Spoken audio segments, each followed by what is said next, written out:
Have you ever thought just how boring or ridiculous news commentary is today? Welcome to the RealJax podcast with Jim and Larry. The RealJax podcast. From crime and politics to entertainment, you can expect something different. Now, let's get real, Jax. Hey, welcome back to RealJax with Jim and Larry. Today's special guest is the one and only former state attorney of the 4th Judicial Circuit, Angela Corey. And this is the one and only. This is the guest. I think we've had her queued up here for about a month, and I've been waiting. This is the one I've been really waiting for. So, Larry's got to read some ads for our sponsors. Yeah, I'm going to behave. She made me promise at the door I was going to behave today. So I'm going to do some of that as much as I can. Obviously, we've got a couple more sponsors, and we're going to read those pretty quick, get through those fairly quickly. We got Extreme Wings, my new employer. It's 4 locations, South Side, North Side, West Side, and St. Johns County. Family sports restaurant and grill. It's more than just wings. Tremendous Barbecue, 8927 Hurlong Boulevard. Open since 2007. Full barbecue menu. Everything's homemade and they cater any size party or event. You got Advanced Window Tint, Ricky Tillman's Place, 5024 Sunbeam Road. Over 26 years of business, 3M Platinum dealer, which is the highest level of 3M dealer. They tint vehicles, homes, businesses, and pretty much everything in between. I've been dealing with them my whole life. They do my cars. Secure One Protection Services, which is Jim's business. We'll let him. Yeah, Secure One is a company I started in 1986. Been serving Northeast Florida for about 35 years now, and Secure One is your number one choice for protection. And Norm Brewer was the guest host yesterday. He'll be hopefully our regular guest host. He's a hoot. He's a hoot. He's selling roots for double roof. I just wish he wouldn't hold back so much. Yeah. He actually did. He's got some things on the horizon, so he's trying to behave himself. So Dibble Roofing, you can reach him at norm.dibbleroofing@gmail.com or his cell phone 904-910-5728. My buddy Jimmy's wife, she retired from the school board. She works for the Legends of Real Estate, Shannon Judge. We'll give her number out. 200-8158, I believe, is her cell phone number. I'll double check that right now. We're going to get some graphics and get her as well as Dibble Roofing up on the YouTube version. I'll just speak to Audrey about getting Legends of Real Estate to just be a full sponsor. Yeah, she'll do it. Yeah, she's awesome. Yeah, Shannon was going to pay it herself. She said she'll pay 6 months in advance. So okay. 200-8158 is her number, 904-200-8158. But we'll get the JPEGs and we'll get some graphics, and we're going to get some real ads. We're going to try to build some real ads. So we're going to have a lot of sponsors to read. We're trying to just keep it down. We're reaching out, but it's good. So as Jim said, we some of the people, I come up with a list. So when we started this, I was like, who are the people I want to talk to? Who are the people that I want to, kind of get a background on? Even Angela, there's probably some missing pieces. I know a lot about Angela. Angela's a lot about me. So I'll behave because she's got a lot of stories about me, and I don't want her to tell all those. So I've dealt with Angela and met her through the state attorney's office and met her when I was a young police officer, not a sergeant or lieutenant, when I was riding because I was pretty aggressive. And we had some mutual friends and actually spent some time together doing some things back when I was a little wilder. I can tell you, dealing with a state attorney, and they've got a different job than us. I get that. You're kind of married at the hip to a certain degree, but there's also, they've got to be able to prove their cases in court and file those charges. But you see, just like young police officers, you see young prosecutors come in that necessarily, there's a lot of nuances to learning filing cases and court law. And then you'd have somebody that really was a stalwart for law enforcement, that if a case was not being filed, you could go to Angela. She was a division chief at the time, and I could call her and say, hey, I've got this case. And sometimes, this case is it's not as strong as I'd like it. I wish I had more pieces built into this. And when I met her, I took the advanced criminal law class, which JSO offers. She taught. So that's when the original, contact I had with Angela. So I started learning as much as I could. What a great idea for the state attorney or assistant, your assistant at the time, to be teaching that class to police officers. So to help form that connection. Right. So I learned more about it then and developed a degree of competence when it comes to filing cases and building a case through whatever So they were more successful when they made it to the state attorney's office. And if I knew one was a good case, and I had a state attorney that was not willing to file it, I could call her and she would look at it. A lot of times, and they do that, division chiefs sometimes look at it, but sometimes I think it's just to placate you. It wasn't like that with Angela. She would seriously, and I'm telling you, she would make them file cases that, they necessarily didn't want to file in the beginning and give them reasons why. I'll give you an example. Laws change. High crime area. Somebody runs from the police. Back in the day, there was case law that said that wasn't indicative of necessarily creating reasonable suspicion or probable cause for you to pursue them. So I had a case where I rode Mixon Town, Lackawanna, kind of a rough area, and I had a guy, and I knew a lot of the families over there, and knew some of the players, and I had a guy that I'd noticed something. I noticed something on the back. He had a bulge on the back side of his hip, and he took flight upon sight of the police. Well, I knew that it wasn't necessarily a reason to detain the person at the time. The laws, I think the courts have ruled differently, that some of that plays into that more. It does. Than it did back then. Now, yes. Than in the mid-'90s. But I didn't, if I'd have detained him or yelled stop, then it would have been a detention, basically. So I didn't. I just followed him. So I said, look, I'm going to follow him and then see what he does. So, and then he crawls under the edge of a house, throws something over, and, it built more steps for me to be able to say, I've got a good case. You got reasonable suspicion to detain him. So they called me, and this new state attorney said, you detained him. I said, no, I didn't. I followed him. Well, you were running. Yeah, but I never said stop. I just ran. I just followed them to see what they were doing. So they didn't feel like it was a strong enough case. And I remember calling her, and she said, no, did you do this? Did you do A, B, and C? And I was like, no, this is exactly what I did. I didn't tell him to stop. I wasn't trying to detain him. I just followed him, basically. And she's like, I think we got a case. The guy had dope and a gun, and it was a convicted felon. So they filed the case. I think he pled out 18 months, 2 years or something like that. But I removed somebody that shouldn't have had a weapon, that was selling drugs or possessing drugs, only because she thought it was a good enough case to file, and it was a good case to file at the time. So there was probably a couple of cases since then, even one that she argued with the homicide detective with on the accidental injury of the guys that were hunting. Do you remember that one? Yeah. So she was always somebody I could say, hey, this is my idea. And if she says no, because she'd say, no, you're wrong. You're dead wrong. No, you don't have this case, or you're dead wrong. And that's all you needed to hear. And you're like, okay. And I'd try to argue it. She'd explain why. And Larry, you're wrong. Yes, ma'am. And that was the end of it, So, but I appreciated that about her. Does that process still occur up there? Because I was a reserve police officer, so I spent a lot of time out there. Division chief review? No, where the officers could actually. I mean, I remember some of the officers I worked with would call us an assistant state attorney and chat with him, but it wasn't always an open line of communication. It wasn't always that easy just to pick up and call somebody. And there wasn't always somebody available. They do to a certain extent, but the electronic filing stuff is kind of where they almost have to now, because they're not in their meeting with the state attorney, so they have to kind of call sometimes. Right, but there should be an open line of communication, and what I always felt like is an officer needed an explanation for why we couldn't reach. We weren't dropping charges. I've always tried to change that language. When an officer makes an arrest based on probable cause, that stands. Once the judge approves the probable cause, then their arrest is valid and it stands. What we technically are saying is we can't take it to the next level and prove it beyond a reasonable doubt. But they throw that language out, oh, we're dropping your charges. We're not. We're just saying we can't meet our burden, which is much higher than probable cause. So all a prosecutor should do is sit down with the officer and go over the case law, talk about which facts it is that prevents it. For example, had Larry yelled out stop and the guy had stopped and turned, that's called submission. And there's a lot of United States Supreme Court case law out about that. But I do think, Jim, like you said, having a prosecutor teach law enforcement is ideal, because we're the ones fighting in the courtroom. We know the standards we have to meet. They're sending you your business, the business. Yes. So if it's solid, if they're sending you solid stuff, it's wasting a lot less time. Or maybe people aren't getting arrested that shouldn't be arrested. They may get detained and released. Exactly. But the people that do get arrested the conviction rate will be higher, and you guys will be working a lot less cases that are like filter. No good. Right. This is good. No good. No. So it seems more efficient.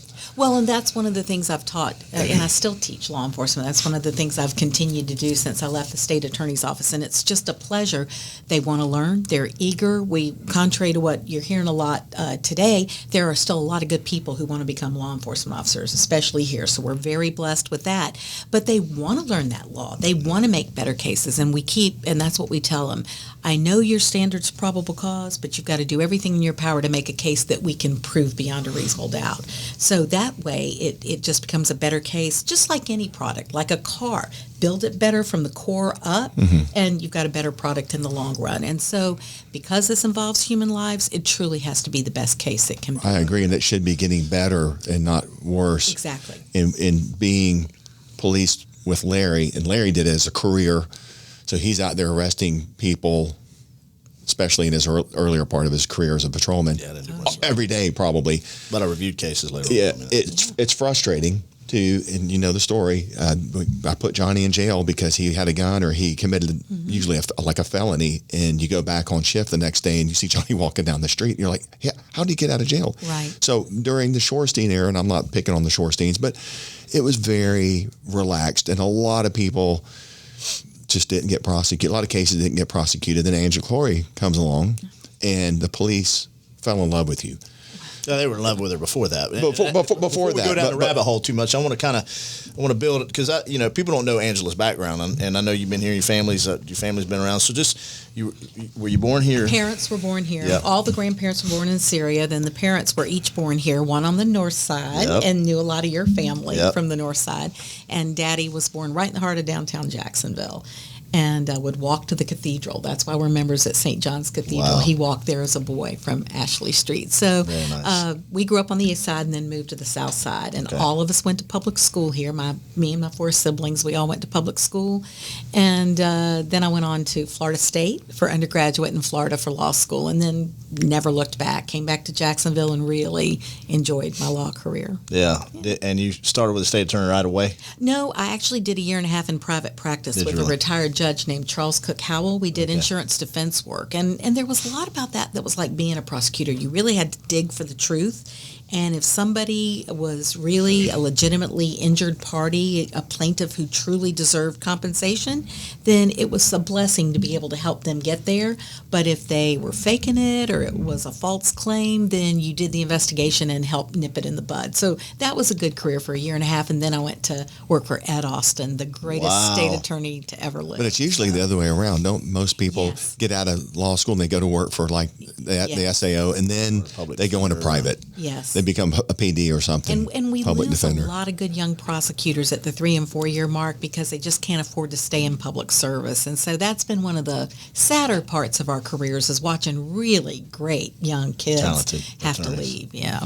I remember in the 90s, she tried to encourage me to go to law school, and I was like, Angela, they get paid $38,000 a year. Are you out of your mind? I'm not going to law school and do that because I was working off duty, and I finished my degree and all, but I never went to law school. So yeah, they should obviously try to retain more talent than what they do through the state. I know it's probably tough paying them, but well, you like to argue, so being a lawyer might have been a good choice for you, Larry. Yeah, I know. He would have been a good litigator. It's not always helped me. It's not always helped me. So, you how long did you do at the state attorney? How long were you there? Okay, I started for Ed Austin in 1981 and stayed there until 2006, and then I left and worked for John Tanner in St. Johns County while I was running for office, and then came back in 2009 and left in 2017, January of 2017. So 86 to 17. So almost 35 years, yeah. And then what did you do after that? Then after I retired, well, I did go work 4 months in Clay County and help them get set up. And then I had to leave because of our drop program, which is a blessing. So no complaints there. And now I've just been retired since then, but I'm certified to teach at Florida State College at Jacksonville at our police academy here. And then, Jim, I also go down to St. Johns County and teach for Sheriff Hardwick down there. Oh, good. Oh, yeah. I didn't know that. Good. Yes, it's wonderful. That's great. You need to spread that Angela Corey knowledge around as much as possible. Because I don't. Has there been any other attorneys that really do that kind of teaching? I mean, I don't. Probably not as long as Advanced criminal law. I never saw anybody else's name on that flyer. Whenever and I know Bernie Del Riondo loves to teach, Yeah. and I'm hoping you're going to have him Absolutely. on the show. Oh, absolutely. In the short. Here we are now. Yeah, Yeah. he's awesome. But Bernie loves to teach, and like you said earlier, to have a prosecutor who has dealt with motions to suppress and court rulings and that sort of thing, be the one who teaches the young officers, it makes a big difference. Just teaching them the difference between reasonable suspicion to stop versus probable cause. Just give them a little better The education of the nuances. law. I mean, you can only learn so much in the police academy. You really learn the bulk of what you know on the street. Yes, you're right. Yeah. Hell, I think I don't learn. I don't. The academy. much in the academy, yeah. You go through FTO. I don't think I learned anything in FTO. I think my head was in a daze the whole time. And then when Trying not to get green first year sheeted. on my own, you're all firebrand and fire and brimstone, and I learned a lot in the first year or two on my own. In dealing with the state attorney and doing those things. So, you were obviously known. You get this sweet, gentle disposition in here, but she was a pit bull when it came to court cases. Heavy, I've got my own hard. opinions, and I told Angela I'd be good, and I am going to be good. But I heard there was I didn't hear. I mean, I actually talked to the lieutenant. There was a lieutenant going around from violent crime. He was talking to other, and this may be related to building a better case, and the reasonable expectation of conviction. Trying to build to a higher standard of beyond a reasonable doubt. But locally, there's been about 60% of. You say they're not dropped. They are not dropped. They weren't filed. 60% of possession of firearm by a convicted felon and carrying concealed firearm cases locally in the last few years are not filed. So only 40%, from what I understand from him, were actually being filed. So, and obviously with the gun crime epidemic and violent crime problem that we've got in Jacksonville, that something. Are the officers locally getting enough training to be able to make better cases? Because that's a shocking number. That 60% that's are not almost being filed. that's almost a cut and dry thing, unless it's maybe a constructive possession case and they can argue and prove it wasn't theirs or something. But it's pretty cut and dry in most cases. Then you try to do what you can to take it to proof beyond a reasonable doubt. You do prints, you run backgrounds, you look at their social media. We have found cases we've been able to prove them just because Holding that same gun right there on social So media. You've seen those. Yeah, they're pretty dumb. Videos. Well, we've been able to convict them, showing that they had that. So I don't know. I'd love to know the reason why, because those cases are not that difficult to prove. You prove two elements, like you said, Jim. One, that they're a convicted felon, and two, that they're in possession of a firearm. And even with constructive possession, you usually can get past that. So in this day of DNA and fingerprints and that kind of thing, it shouldn't be nearly as hard to prove. Gun crimes was one of the things I was really focused on when I was in office. 1020 life. And of course, there's a 3-year minimum mandatory for possession of firearm by a convicted felon. But we really pushed the gun crimes because the guns aren't dangerous, but the people committing crimes with them are. And so that's how you get rid of the violence problem. Beautiful segue, because we just had Core Bird, talking about gun crime, gun. And you know what he does with this Second 828 attorney, but he's the same mindset. The guns aren't the problem. It's are we locking up the ones that are actually violating the laws? Because there's plenty of laws on the books. They're just not getting enforced. So if he's right on the numbers, if he's right at 60%, that's really high. If there's that many arrests and 60% are not getting convicted. Or filed, actually. And explanations or even for filed? why, or Yeah. how to make the cases better, or what's going on with it. So that would be something that the sheriff would want to look into, I would think, and find out why. Maybe they help have, make I don't the know. cases better. Yeah. But that's so shocking. He was going to roll calls trying to get guys to build better cases, and talking to, and he may have had a state attorney there. I don't know, but 60% was that. If the public knew that there was felons that those cases were not being filed, I think they'd be pretty upset. So. But politics is something that's tough, and dealing with that. I know you had to deal with politics over there, and you're not a politician. That's what we love about you. But that gets in the way of doing your job, doesn't it? It does. The politics. I ran for office because I loved the function, not the title. The function of being a prosecutor was just amazing. And of course, Ed Austin being my hero and my role model, I wanted to run an office the way he ran it. He was awesome. He was amazing and very well so respected. dedicated to the prosecution function. And it's a tough job, but you know what? The job itself wasn't tough. It was the peripheral stuff. It was the outside politics. yapping and the politics, The noise. the noise that made it tougher. And I should have just done this, put the blinders on and just done our jobs the way that we saw fit, which is what we did, actually. Yeah. But we had a lot of success, and I'm very proud of our statistics and what we accomplished while we were there. You know, we put a lot of bad guys away. People like Bernie Del Rianda, career prosecutors who could have been out in private practice making hundreds of thousands of dollars, but chose to stay there. And he was really good at what he did. He was one of your rock I stars. got a story about him. Maybe I'll wait till he comes star. along. He tried to intimidate me one time. It was a little intimidating. You got this guy coming in here, but it was still a good story. And I'll tell you, you had a reputation, and you know my cousin Steve. And, my cousin James went away for 19 years, went to prison for murder, and obviously come out, has been very successful and lived a good Christian life since then. And he's a testament to redeeming yourself. But he said when he was in that guys would say, "Don't mess around in Duval," and why? Angel will lock that ass up. That's what they said. We heard a lot of that. We got some of the jail calls and things where we heard that. But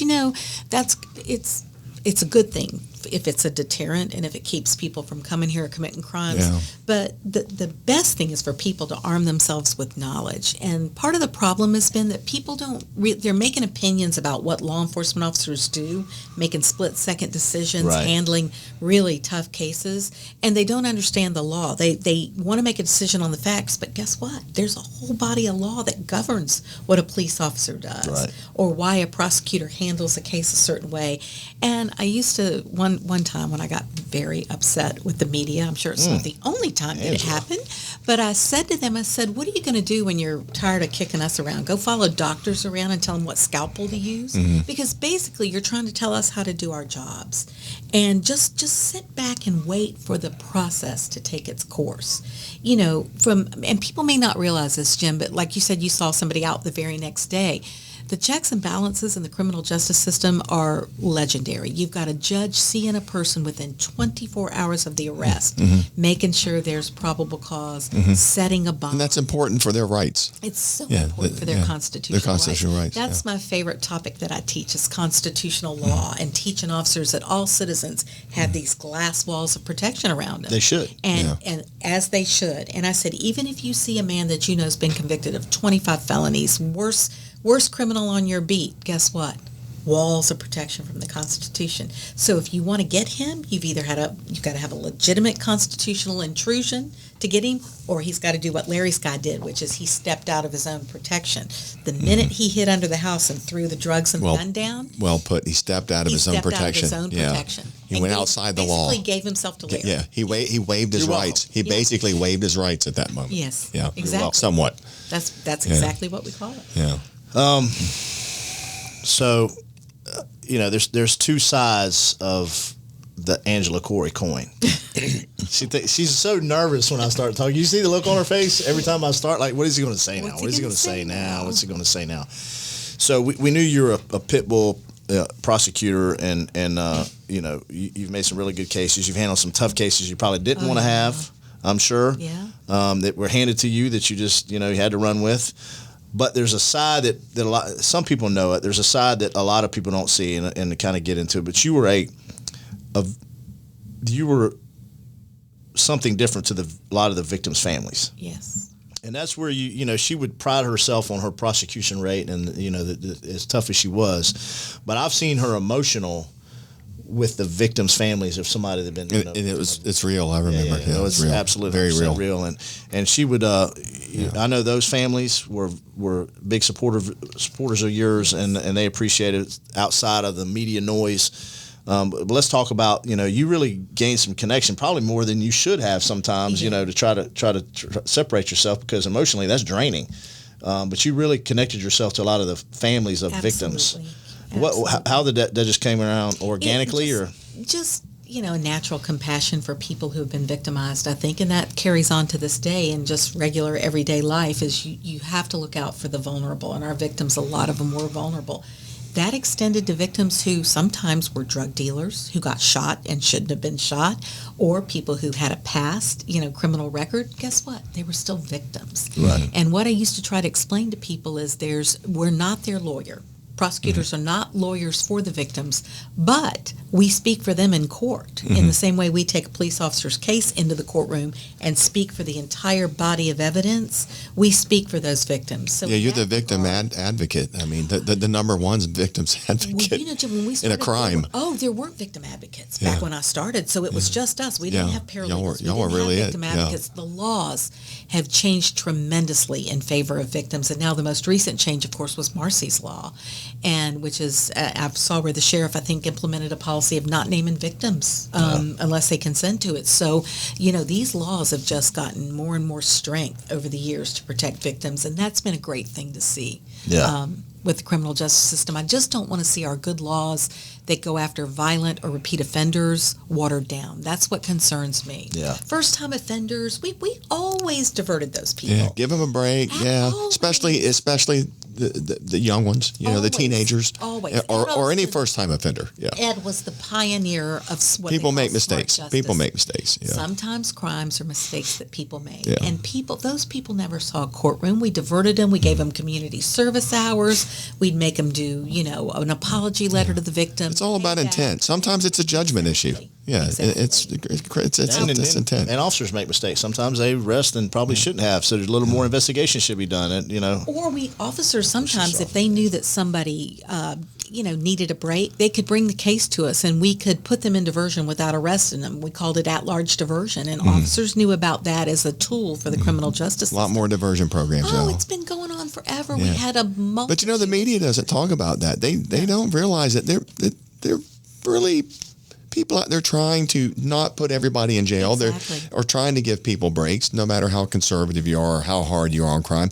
They're like, hey, send this person over here, 18 years old or 25 years old. Never, because an officer can make a mistake and arrest the wrong person in a case too. That happens. Yeah, that's and that can be a problem. I know some of those are tough. Those domestic cases and things like that where they might have should have looked at it or done a little further investigation. But usually the system works, and I can remember a case one time where these young men accused men of robbing him, two other men of robbing him, and it turned out it was a drug deal gone bad. And I actually worked with the public defender to get to the bottom of that case. And the day that we arrested those victims for lying, they originally were the victims in the crime, but they had lied about these two young men and caused them to be arrested. It was a great day, and we had all worked together to solve that. So a lot of times, sometimes the system doesn't work in an occasional case, but 9 times out of 10 it does. And the defense lawyers fight hard for their clients, and they bring things to your attention that you might not ever know about. So that's how it should work. Did you have some PDs that you liked working with that were your? Oh, absolutely. Yeah, absolutely. Can I throw a name at you? And we usually don't do names here, but Chuck Fletcher. Chuck is a great guy. Chuck's a friend of mine. Oh, Chuck's wonderful. He's a great guy. He cares so much about his clients, but he's always gracious. Yeah. And I always think of Chuck going, "Come on, Angel." One thing I noticed about him, we know how attorneys get together, and sometimes I don't want to say it's an ego contest, but it's a battle of wills. Yes. I'm going to beat you down for this. And it's quid pro quo and this and that. Chuck's approach is just the opposite. Low pressure, take it easy. He knows the law, but he takes it easy. He doesn't high pressure.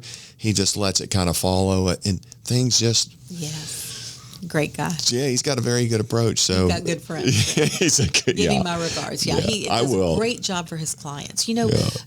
Contrary to what people might think, prosecutors don't want to go up against somebody who's not skilled or not experienced. We want the most experienced. We want that case to hold up on appeal.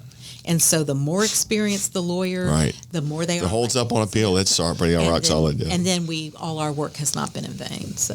Well, you talked about arresting victims that were not truly victims. That were not truly victims. So we, one of the episodes, I don't know if you've heard it or maybe missed it, but I got into a tirade about body-worn cameras because I've always been very supportive. And I know initially there was, officers resistant to change, and other old school lieutenants and I were arguing, and I was just very supportive. But I'm supportive to the extent that it holds everyone accountable, and it should, not just the police.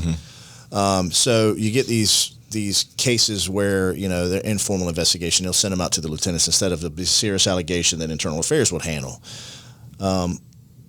My thing is, and I don't know how you would look at this as the former state attorney for our district, would it be that hard of a case if you got, and I'm not talking about a miscommunication as I stated before, but an egregious falsehood of someone lying on a police officer, making a complaint on a police officer and it being a complete falsehood, and obviously being on camera now because it's on the body-worn camera.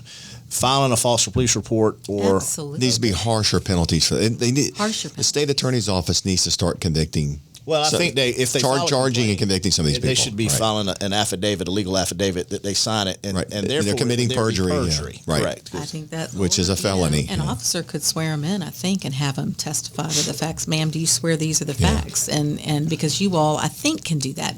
You used to be able to. And But you're read the right. disclaimer about Right. perjury. Well, about what, one interesting thing you're, is I think you're part swearing of under those oath. policy used to be that a domestic violence victim had to sign. They do. Those were the facts. They'd have to sign across the police docket, and then if it wasn't true, They you did a could written go after statement. them. They did a Yes. written statement. They But tried we to- do tried to get them to a written oftentimes, Jim, the prosecutor would come out to a crime scene, not just the murders. We went out to all of those and take a sworn statement because it made it felony perjury instead of just giving false. It's a biggie, and it's you explain It that is. to somebody, and the consequences. They may rethink their story, or they may, you can always give. Imagine you had a few media releases of some Right. folks you had arrested for lying about the police, and it's on camera. Yeah. And you file those cases Right. for, even if it's just filing a false police report, or, if they go to internal, they sign some sort of affidavit. I think there should be an affidavit they've now committed perjury. But, yeah. Well, there's been a few things out that I do use as much as I can the social media to learn about other cases in other jurisdictions. And there was a case where a woman accused a police officer of, I think, sexually harassing Right. her. And that, have you ever seen that one? No. You need to watch that one I can't remember where it happened. That's kind of, I don't want to say it's a common complaint, but it's not like that's happened. But she had a lawyer that came out immediately without knowing what any of the evidence was and slammed this poor officer, and they finally released the video, and it showed him as circumspect as he could be. Listen, even before body cams, Jim, we prosecuted officers who committed crimes or who didn't do their jobs. We didn't have to prosecute them. If it was administrative, the sheriff has always taken care of it. Internally. And got And very that effectively. apples Yeah. very effectively. The media won't tell people that. Well, they don't understand there's Yeah. 3 ways to right a wrong. Assume an officer does something wrong. Assume a citizen does something. There's 3 ways to right a wrong. With regard to police officers, there's administrative penalties. They could lose their job. They can get disciplined. They can have their car taken away. They can't work off duty for a long time. Things that impact them. There's civil remedies where that wrong can be righted through civil court. A lawsuit gets filed and the person gets compensated for whatever it was. Criminal, you have to prove beyond a reasonable doubt that the officer committed a crime. Not that he just did something he shouldn't have done, but you have to prove beyond a reasonable doubt he committed a crime. And one of the things I used to do when people would say, well, you should prosecute that, I go, okay, write up the arrest docket for me. Write it up. Where's your probable cause? Yeah. And they'd stop and go, oh. We got to prove this. You got to prove every Beyond a element reasonable- of the every- crime. Facts Right. over feelings. Right. Exactly. Totally different than civil law. Totally different. Yeah, well, that lends itself to that whole, qualified immunity, which people do not understand. A lot of folks do not understand, and I've tried to explain it. I said it's not as hard as making it. You're removing qualified immunity is insanity because the officers automatically remove themselves from qualified immunity if they've violated a law, if they've Exactly. acted outside. Like you're saying, of they policy. step outside of their Step umbrella of outside of protection again. protection, Yeah, right. yeah. So there is no qualified immunity if they've committed a criminal act or Right. they violated some policy or some agency protections. The agency's going to take them out from underneath that umbrella and say you're on your own, and that's when they can be sued civilly, and they don't have the qualified immunity. But if they're acting within law, within policy, that's when it comes into play, as it should. So Well, and I think the other misunderstanding, which we're well familiar with your wonderful FOP work that you did, is everybody thinks if an officer does something wrong, everybody closes ranks around them and protects them. That's not true. The FOP will Not these days. Exactly. Maybe 20, 30 years ago. Maybe. she's going when to talk you're about done. the FOP doing criminally. They have to deal with a criminal case first. The FOP Right. won't address it until it's administrative. But there are even officers. Gotcha. who- A lot of people make that clear, because I think a lot of people don't know that. You get arrested for DUI or domestic violence, Yeah. the FOP's not defending you. FOP's But not going to defend you. the media will make people believe that if an officer does a boo-boo, that they're going to sweep it under the rug. That just doesn't happen anymore. doesn't They are happen. the agencies and the leaders of the agencies are so Hypervigilant. hyper-vigilant to getting a black eye, because they don't want to be on the media. Right. Because Mike Williams, sheriff of JSO, if somebody screws up, he or one of his guys are going to be on the news that night That's Pat Ivey. having to explain it. Pat Ivey. Yeah. the undersheriff or whatever, and somebody's going to be on there having to explain it. They don't want the attention, so they'll clean house themselves. They'll handle it, and people we know this, but people don't believe that the internal house cleaning is as good as it really is. And to your point, yeah, the talk about removing. And listen, I've got varying opinions, but removing officers or removing the investigations from JSO and sending some other organization to do the investigations of a police shooting. I don't know that anybody will do a better investigation than our homicide unit. And the state attorney was there for the whole time to see if there's an actual criminal case. A lot of the time they talk about FDLE, and FDLE would be great. I wouldn't have a problem with FDLE doing it, but they're doing it based on state law. It's actually be less stringent of an investigation than JSO itself would do. Right. So people just don't realize it's all based on state law, and then the physical evidence doesn't lie. Trajectory doesn't lie. That's what, and we rely on outside experts to tell us what was the trajectory of the bullet. The medical examiner can tell you whether the bullet entered from the front or the back and what the path was even within the body. And this is so complicated that you have to wait until everything's done, and that's why when people clamor for an immediate arrest, I'm going, wait a minute, you can't arrest anybody because you don't have all your evidence. Do you remember Steve Srozinski, police officer? Absolutely. You remember that case? Yes. We had him on recently. His episode has not aired yet. It's coming up, but we talked about how he had to shoot someone, and before JSO had even gotten any investigation had really gotten any traction, the media was already on the television, and the family had an attorney, and it's already being done in the court of public opinion, basically being demonized. Well, and that's the thing. For example, and I know it's different because it is law enforcement, but we have people, God love them, who die pretty routinely of medical malpractice. They die on an operating table. They die because of a bad procedure. Nobody carries the same outrage for that, and that could be negligence. It could be, really gross negligence. And, of course, they'll be held accountable. So it could be criminal if they were practicing without a license or something like that. But you don't see that same outrage. And it's still a loss of human life that shouldn't have happened. Mm-hmm. So it's somebody's family member. Yeah. There's a mindset about law enforcement. It's just this thing about but it's not just, and I say, everybody's like, it's just, they're mad at I said, it's not police. It's a change in mindset in generations when it comes to authority. I was about to say that. That's exactly what not just you police. took the words out of my mouth. Authority. It relates to someone that has authority over somebody else, and a lot of people don't like it. Yeah. They don't like it. I had somebody tell me one time. We all have some authority over us. Either read or somebody told me, when you get old like this, you can't remember. But they said something. I shouldn't have to have the talk with my son about the police. And I said, well, my parents had the talk with us pretty much weekly that you will obey your teachers. You will be respectful to anyone in a position of authority. And that included the neighbors. If they said, Angela, get out of the middle of the street. Y'all move that football game up, or whatever we were doing as kids. Or an aunt, an uncle, a teacher, a Sunday school teacher, whoever it was. You were taught to respect the authority and to just say, yes, ma'am, yes, sir, and do what they told you. Well, that mindset has changed, and a lot of it comes from either lack of parenting or community, the community acting as the, neighborly parents. I grew up in a neighborhood where some of the neighbors were like my dads. Yes. And they treated me like their son, and they'd kick my butt if I needed it. Yeah. But it was good. But we learned to respect authority. We did. That was just how it was. There was just no ifs, ands, or buts. A police officer, whether you thought you were right or wrong, said, stop right now. You better look like a statue. Oh, you do what they tell you to do. But the mindset now is, the police are bad, the police are wrong. You don't have to listen to the police. And you watch the videos. I'm sure you've watched the videos on YouTube of the people sitting there arguing with the police. Say, I don't have to do what you say. Well, and it's just not true. In the same way, and that's where the problems create, because the officers got to enforce whatever their action they're taking. They can't turn around and just walk off and go, all right, well, okay, you win this one. Well, can you imagine if we as lawyers or they as law enforcement officers in a court of law didn't listen to what the judge said, even if we know the judge is wrong? You think judges haven't been wrong? They've made wrong rulings. Yeah. We've argued with them the best we can. It all has to be respectful. It all has to be done in an appropriate way. And we've gotten judges reversed on appeal. And it's like, we argued our point in court. You ruled against us. We know we've got to appeal it. Of course, if we lose the case, we can't appeal. So the stakes are pretty high. Still, the judge is the symbol of authority in the courtroom. That's who's in charge. You say, yes, ma'am, or yes, Your Honor, and you move on. That's what you have to do.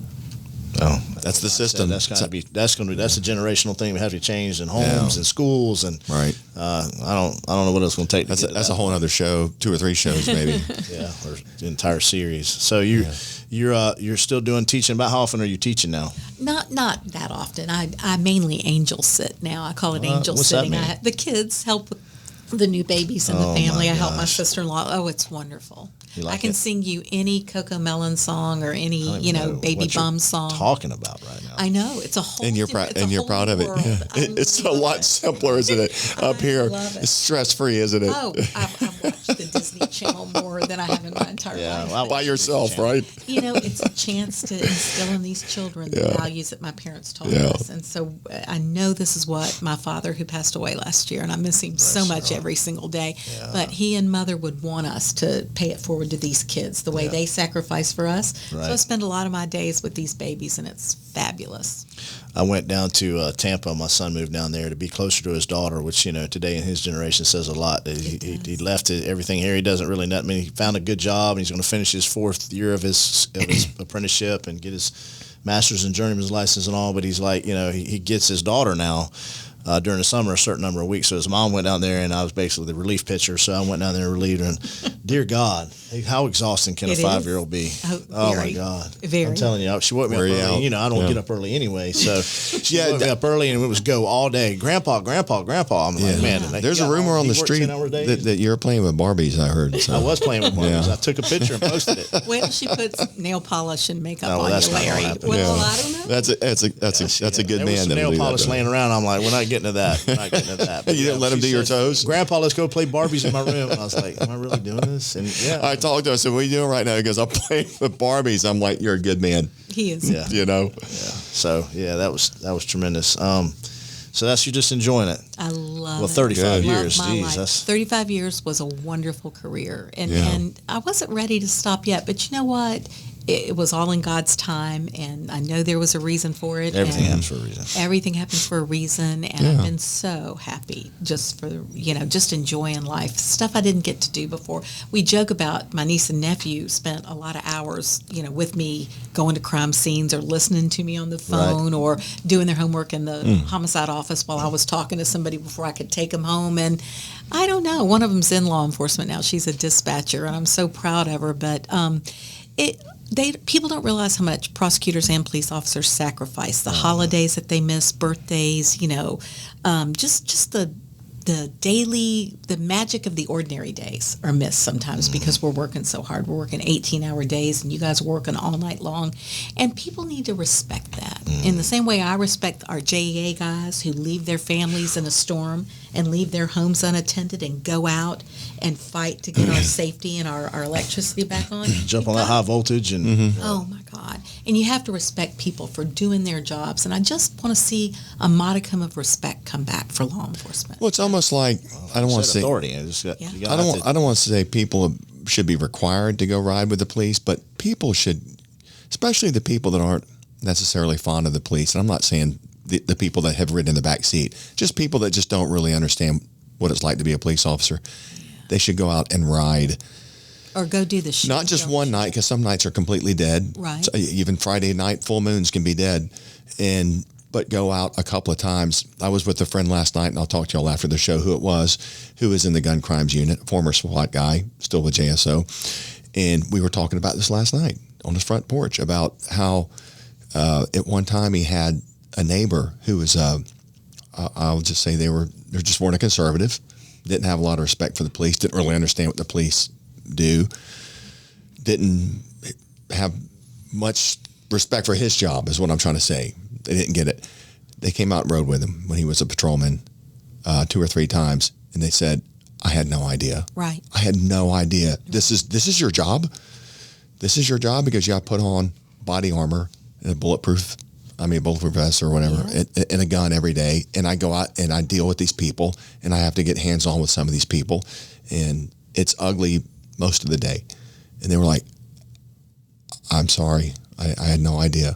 But you can't make people go ride, but more people need to be aware of what the job's like and They do. the job y'all did. They do. And I know JSO still has a ride-along program. They do. And then the shoot Citizens don't shoot Academy, thing for people. Yep. And they do that there, I think, in the Citizens do. Academy. Have you done that, Jim? The shoot, don't shoot, where it's the simulated shooting? I did. I love that because shot a we'd have to go back for in-service training. shot a nun. I wanted one for my house. I thought that was the coolest thing. It's scary to think you've got that split second to make that decision, and you hope you're shooting a bad guy. But I think it was a nun or somebody that poked their head around. This was the old one, the old school one. But people, The big until TV they walk in projector on the wall, yes, loved it though. They need to not be so quick to jump to an opinion. Well, we've talked about this shoot, don't shoot thing recently, and there's so much scrutiny on the police now. How many officers are going to be in that situation where they've got somebody at gunpoint, and in a millisecond, they're going to be thinking, I got to get this right. I can't and any hesitation, because the bad guy's not going to hesitate. They don't care if they're getting it right or not. That's a concern. And if officers start hesitating just for a second or two, it could be really bad. Well, if there was one thing I could do to get to the public, it would be to teach justifiable use of deadly force, to teach the law so that people understand that it's not police homicide. It's not police, we call them police shootings, and that's out of habit, again, like dropping a case. But it's called justifiable use of deadly force for a reason, because it's an affirmative defense. You have to prove that it wasn't justifiable before you can charge somebody with a crime. And guess what? There's that body of law that protects law enforcement officers. There's a whole body of law that protects us as civilians, that protects us in our homes, walking through a parking lot, getting into a car. Castle Doctrine and Stand Your Ground. Stand Your Ground. All great laws, yeah. All of those things. One of the most interesting cases I read when I was, I did a sort of a podcast like this, but a training session for the Paralegal Association for the state of Florida, and they wanted it on justifiable use of deadly force. And a case had just come out, and I was shocked the prosecutors filed charges on the officers. Basically, they were following an armed suspect. That was the call, so they knew, they knew he was armed going to the call, and he turned around with the rifle. They kept telling him, stop, turn around, put your hand. He turned around and they shot him and killed him. And the prosecutor down in South Florida filed the charges. Well, it got reversed on appeal, and the prosecutor tried to argue that the officer wasn't entitled to stand your ground. And the appellate court said, well, last we looked, officers were human beings, and this law applies to human beings. It applies to persons in the state of Florida, so officers, too, are protected by stand your ground. So, see, these laws, if people understood the law more, I think they'd come to different conclusions. Is that even about a stand your ground issue? If the officers are there on a call, I mean, that's not even a stand your ground issue, is it? But it helps clear the officer in the very beginning. Okay. So he wanted to argue stand your ground. But because most officers don't get charged because the law is so clear cut. So you're saying SYG while they're on duty? Yes. Or just as a police officer, maybe just going to the 7-Eleven or whatever. See, it's a defense that kicks in if there's going to be an arrest. You can argue it before the state files formal charges, but the state had filed formal charges already on this guy. So he wanted to use it as a defense, stand your ground, to have the hearing before it had to go to a jury as justifiable use of deadly force. So that's why, is because charges were filed against him in the line of duty for what. So they were giving him just multiple lines of defense? Yes. More than just one. It's a mechanism. See, stand your ground is already sort of part of the standard jury instruction. What stand your ground is it's a hearing that happens before you have to go through the ordeal of discovery in a trial. That's what a stand your ground hearing really is. It happens at the very beginning so that you have the opportunity to, quote, clear yourself if it truly was justifiable use of deadly force. That's what stand your ground's about. You know, we had Cord Bird on the last show, and you know what he does in relation to guns and gun laws and his knowledge of gun laws. It'd be great to have both of y'all on at the same time. To talk about the law. To talk about that, because I had mentioned to him, I think a lot of people that are getting concealed weapons permits, they don't really have a full grasp of what they can do, where they can carry the gun, how they can use it, when they can use it, or whatever their weapon is. And people need a better education of the law. I would be happy. And could almost be like a public Zach, service taking notes? video. You know, Zach, he's taking the LSAT now. Yeah. And he's it's the time to go to law school. This guy's like 21 years old, and he's. Do you know Sean Crawford? Yeah. Remember Sean? That's his boy right there. Yeah. Oh. Well, you'll do well. That's the we good need Crawford, good though, that's what I people, say. not only going into law enforcement, but going into law school as well. So don't let the LSAT scare you. I didn't love that. You already took it, and I think he Did you did take well, it? but he wanted to do even better, so he's taking I it did again. okay. I want to get a little bit better. So Yeah, Good for he got like Zach. like a 900% or something. That wasn't good enough. Good for you. Yeah. So yeah, we need good lawyers. We really do. So that's awesome. That's good. Yeah. This is fun. I You know, didn't. I you wasn't never really know. sure. Can we do this again with So, you? yeah, I had would you nervous love in it because to. it was me. That's the only reason you were nervous. It'd have been somebody else. You wouldn't have known. It's You not wouldn't a have matter of worried. being nervous. I've just led such a low key, happy life, and I used to have to do a lot of interviews, and I didn't yeah. always Like 'em? behave. Maybe Right, I I didn't. know. Kind of nice being out of the limelight. It is, but if you can use your position to affect good change, then it's always a good thing. And I feel like we did use our position with the state to. And I'm not just affect saying good this to change. blow smoke at you, but you're legendary with a lot of police officers. Wow. I mean, you said you had your period, and then God changes your life for a reason, whatever. Right. But that period, you were very legendary Rock and star. very appreciated. I mean, That's people the most want to be gratifying. appreciated. I don't even know if you realize how much you were appreciated, or the people you had working for you. That She can't know under your how much people appreciate having, and even the ones Right. that didn't know her to realize, I am fine. I'm making these arrests, and it's making a difference because It of what is they're doing. nice to know that. And a couple of times during the hurricanes, I went up to the FOP to help serve meals while the officers were working the hurricanes and touched base with a lot of people I hadn't seen in a long time. And it was gratifying to hear that, we miss you, hope you're doing well, that kind of thing. So it is great. And I still stay in touch with a lot of my victims, like we talked about earlier. Yeah, I was talking about. You still talk Yeah. to the families. Yes. Okay. Yes, and still try to help them get through what's such a difficult process. One is Ann Johnson, whose daughter was murdered in Nassau County, and I speak with her frequently, and I stay in touch, with a lot of people that just they just need to hear it from somebody they've known for a while, Right. and you help them just explain a couple of little legal things. That's all they need. They just want to hear that the right thing's being done. So. Homicide, someone taking a life. families never get over that. Never get over it. And you understand. Yeah. You understand that. So post case closed, you're still staying in touch with them. That's got to make them feel pretty good. A lot of them, they do. They just they need that handhold, and a lot of cases came back, because of the ruling on the death penalty and this, that, and the other. So I've met with a few of the victims, gone to court with them several times. I've been to court with Ann, and I've been to court with Ira Bryant. His daughter was brutally murdered down in Clay County, and for them to have to, and we had. We sought the death penalty and successfully received it on Ira's daughter's case. And that was 25 years ago. And he's still waiting for justice to be carried out. And then the case got reversed, just the death penalty, when all the death penalty cases came back. And then it went back. And I went to court with him because I knew he needed me. I didn't interfere. I wanted to jump up there and make some arguments, but I didn't. Right. And it's like a calling to work with victims like that. So... God bless you. Well, Absolutely.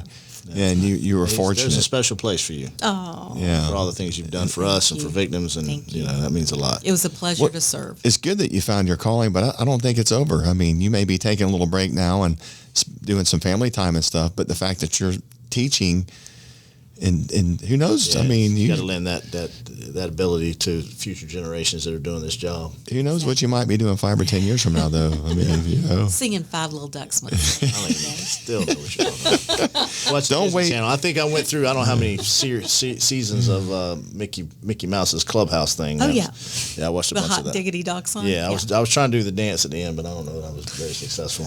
I'm just kidding. So funny. I want a video of that. No, Yes, you don't. I do You really too. don't. You really don't. But hey, it's been great. Love to Thank have you you. again. Thank and you. we'll get you mentioned Bernie, so we'll get Get Bernie on here, and Especially especially right now. Bernie, as I told you on the phone, came over from Cuba I think, when he was 5. His parents put him on a plane and he never saw him again. It's so Never saw him heart- again. Never saw him again. Well, that's quite a success story to be shipped off to the U.S. and to become His who grandmother he did, raised yeah. him, and an aunt and uncle helped, and then he is a self-made man. And the fact, like I said, that he stayed as a career prosecutor when he could have been out making just hundreds of thousands of dollars a year. Most dedicated, most patriotic man I've ever seen. So I haven't talked to him since all this stuff has come up in the last few days with the protests about Cuba, but I'm sure he could give you some. He's probably tuned in pretty good. He's Love to hear very his tuned in. perspective. He's very tuned in to all What's of he that. doing these So days? He is still working just some of his death cases, the ones that, like I said, came back. He's still doing a little bit of that, maybe 10 hours a week, but he's retired too. Is he? With the grandchildren, doing what we're doing, and Yeah. just enjoying life, enjoying the better pace. Yeah. So, Zach, watch out what you ask for, buddy. And talk to me before you decide what kind of law you want to do. I will. Okay. Yeah. It looks like, I think tort law is what everybody Well, goes he got his after. degree in sports Yeah. management, so he's talking about Everybody wants to be a athletes and litigator. that kind of stuff. Doing contracts and Yeah. Oh, there that you would be go. great. Like an agent Yes, type ma'am. of situation, that Yeah. would be awesome. And you got the Jaguars right here, so true. yeah. How They long? need help. Well, good. All right, you guys. Thank you So- for having so me. It was glad a to see pleasure. you. It was a pleasure. Yeah, to so see you. I think we've covered everything we can cover today, but we'll get to the point we talk about some gun law stuff. Yeah, and I think we'll get some feedback on this episode, and we'll probably invite you back if you're willing to come. I would do anything for you two, you know that. But Especially there's a me, lot say of me. well, Larry. She was looking at me though, Larry. Of course. Well, I do want to tour the red Jeep. So Okay. All right. Well, That is a pretty cool little perk he's got there. I'm a little Yeah. jealous. I'm like, man, they gave you that? yeah, we They got a lot of faith in him. 60 hours a week. Yeah. Putting in 60 hours a week working, I'll make it worth it. Oh, yeah. So. Hey, loved having you. So you. it's It was a pleasure to be we'll talk here. to you soon. Okay. So we're wrapping. Yeah. And that was that was former state attorney, our beloved Angela Corey. Thank you. And that's the show today. RealJax with Jim and Larry. good to see y'all. We'll see you next time.